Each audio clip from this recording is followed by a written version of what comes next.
ไอ้แบบสีจะคือโซกี่คน นี่บรรยากาศสวนหลังบ้านพี่น้องแต่ละมื้อแต่ละวันมันก็เปลี่ยนไปได้พักก็ได้นี่อันนี้หอมลาวเพิ่นกำลังขึ้นงามเลยหอมลาวนี่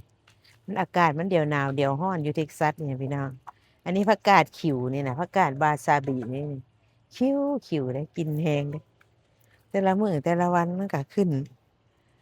มันก็ใหญ่ไวเด้อันนี้คือเบี้ยนั่นข่อยนี่นะ เบี้ยนบักแตงนางสิปลูกบักแตงร้องเบิงเดือนนี้ธรรมดาบ่เคยปลูกเด้นี่ขึ้นเลยเด้มีเบี้ยบักแตงโอ้เบี้ยนั่นก็ขึ้นอีแดดิ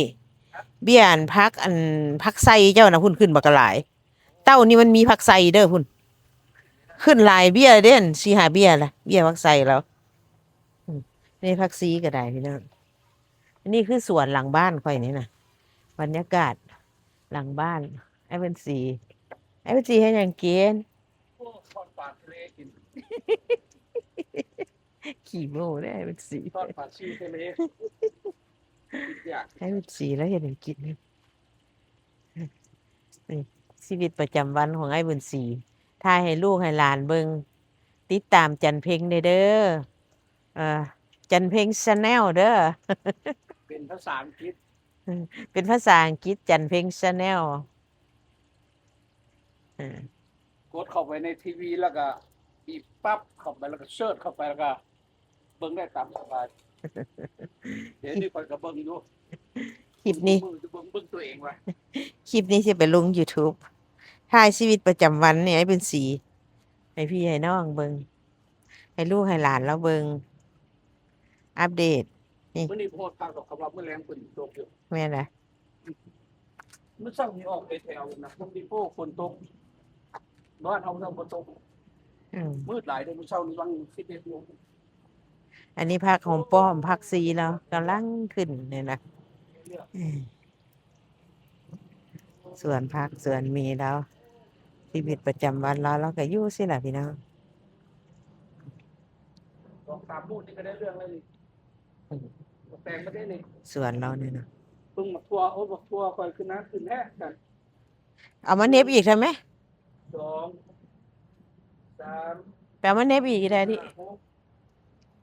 7 8 9 10อันนี้บักทัวข้างเรานี่นะยกช่องเล็กไม่ได้อืม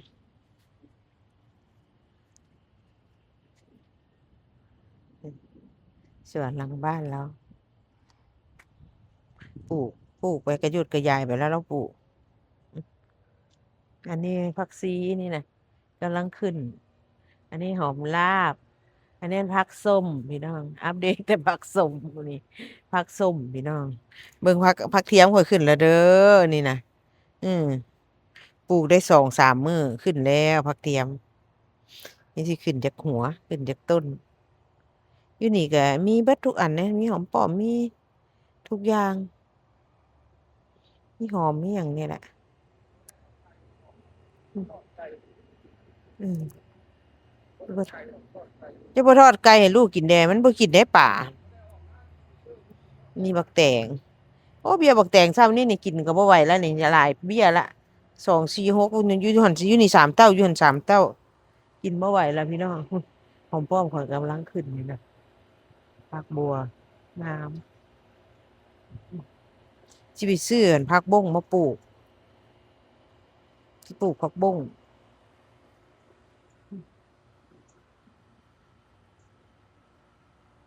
ชีวิตประจำวัน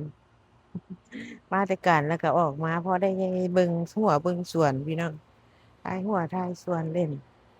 ให้พี่ให้น้องเบิ่งอัปเดตให้พี่ให้น้องเบิ่ง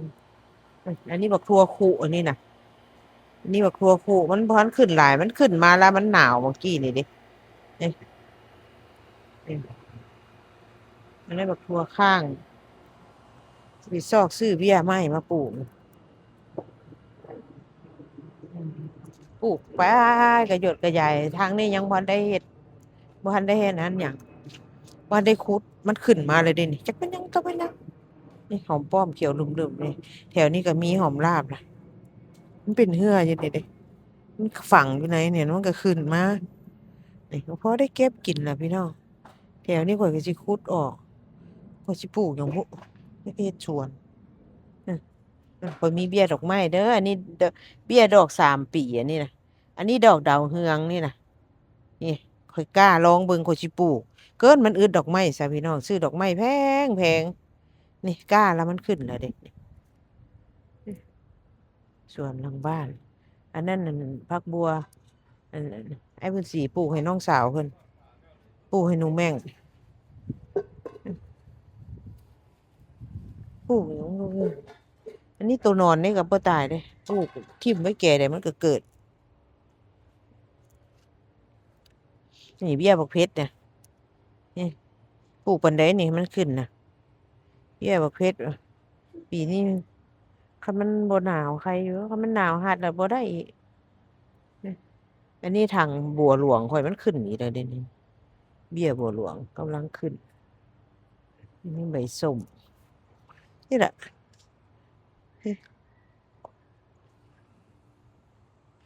เบี้ยผักกาดมันนั่นหล่นน่ะนะมันเหื่อแล้วมันหล่นขึ้นนี่พอได้กินอยู่เด้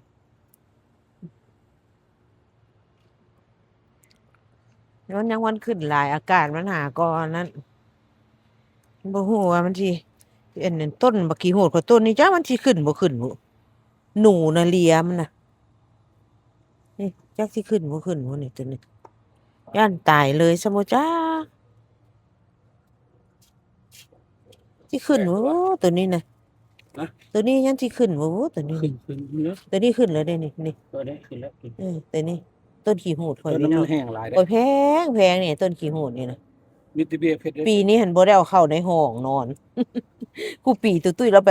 ว่าเมียแพงเราไปเข้าไว้ห้องนอนพุ่นต้นนี้บ่ฮู้ว่ามันสิขึ้นบ่หนูบ้านเมืองอันนี้ดื้อแท้ดื้อว่ะต้นมังกรพร้อมกล้าเบี้ยไม้ก็กล้าโอ้โหมันสิขึ้นได้ส่ำใดยังปลูกหยังบ่ได้เทื่อหรอกนี่สาป่าไอ้บนสีเนี่ยนะมันเป็นสีแค่หยังทอดปลา ซิวทะเล โอ้แซ่บเด้ปลานี่นะเอาปลาน้อยนี่วะเอาปลาใหญ่ไปแล้วออกทอดปลาน้อยกินอืม อยากไปนี่ ไหนละปลาน้อยไหนละปลาใหญ่ไอ้นี่ โอเคเด้อ นี่เปื่อยพวกนั้นแล้วคือกลับออกมาทอดใหม่ อืม เราเอาน้ำซุปทอด บ๊ายบาย